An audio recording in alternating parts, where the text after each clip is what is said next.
주체인 새정치민주연합 대표가 승부수로 던진 재신임 투표를 연기하면서 진정되는 양상을 보였던 당내 내홍이 비노계 비주류의 핵심 인사인 안철수 전 대표의 반격으로 양측 간 충돌이 불가피해졌습니다. 문 대표는 지난 11일과 12일 잇따라 당 중진들과 회동을 갖고 혁신안 처리를 위한 16일 중앙위원회 개최는 예정대로 하되 재신임 투표 시기와 방법을 재검토하는 것으로 합의했습니다. 다만 문 대표는 재신임 투표 시기를 가급적 추석 전에 마무리 짓고 재신임 방법도 좋은 방안이 있으면 제안해 줄 것을 요청했습니다. 문 대표 입장에서는 절반의 성공을 거뒀다고 볼 수 있습니다. 비노계가 혁신 실패를 내세워 자신의 사퇴를 압박하던 상황에서 혁신안과 연계한 사퇴와 재신임 카드를 꺼내 정면 돌파를 시도한 끝에 공천 룰을 담은 혁신안 처리를 위한 중앙위 소집은 개최하기로 당내 공감대를 형성한 것입니다. 중앙위가 열리면 혁신안이 처리될 것이라는 관측이 우세합니다. 중앙위원회 60%가량이 친노를 포함한 주류 쪽이고 의결 방법도 거수 투표로 진행될 것으로 보여 비노계가 혁신안을 대놓고 반대하기가 어렵기 때문입니다. 중앙위서 혁신안이 처리되면 비노계의 반발을 차단하면서 재신임 투표도 유리하게 이끌고 갈 수 있습니다. 그러나 문 대표와 당 중진 간 합의를 도출한 지 하루도 채 되지 않은 13일 오전 안전 대표가 합의의 근간이었던 중앙위 개최를 무기한 연기할 것을 요구하고 나섰습니다. 안 전 대표는 문 대표께서 말씀하신 재신임은 당의 근본적인 혁신 문제를 개인 신상 문제로 축소시킴과 동시에 혁신 논쟁을 권력 투쟁으로 변질시키는 것이다. 공천룰과 대표직 신임을 연계하는 중앙위 개최에 동의하지 않는다며 책임지는 방식도 문제를 푸는 방법도 아니기 때문에 또 다른 갈등만 양산할 뿐이라고 비판했습니다.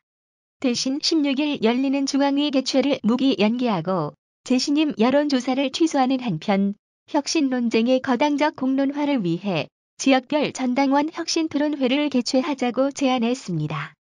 당장 중앙위 소집이 연기되지 않으면 안 전 대표가 추가 행동에 나설 수 있다고 합니다.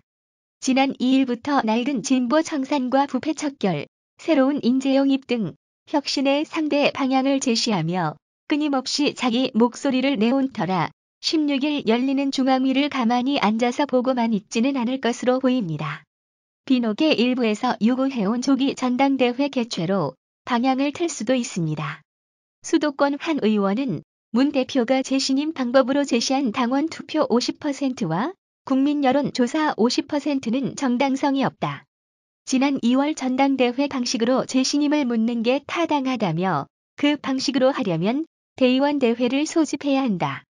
조기 전당대회를 여는 것이 말끔하다고 말했습니다. 이종걸 원내대표도 재신임 투표 시기에 대해 다른 목소리를 냈습니다.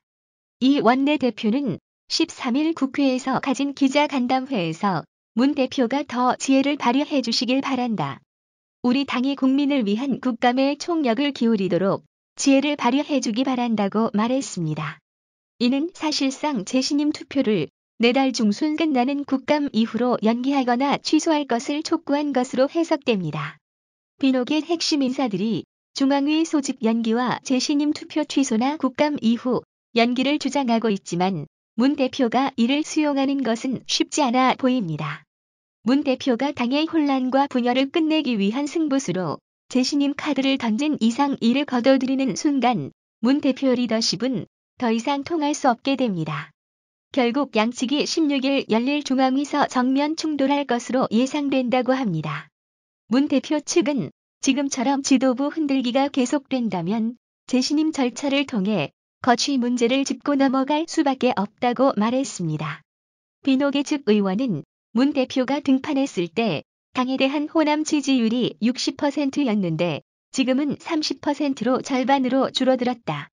수도권 선거가 2,000에서 4,000표 차이로 승부가 갈리는데 이래 가지고서는 다 진다. 대표지만 국민의 불신을 받으면 선거를 치를 수 없다며 문 대표 책임만 있는 것은 아니지만 방법이 없다. 당을 위해 살신성인을 했으면 한다고 전했습니다.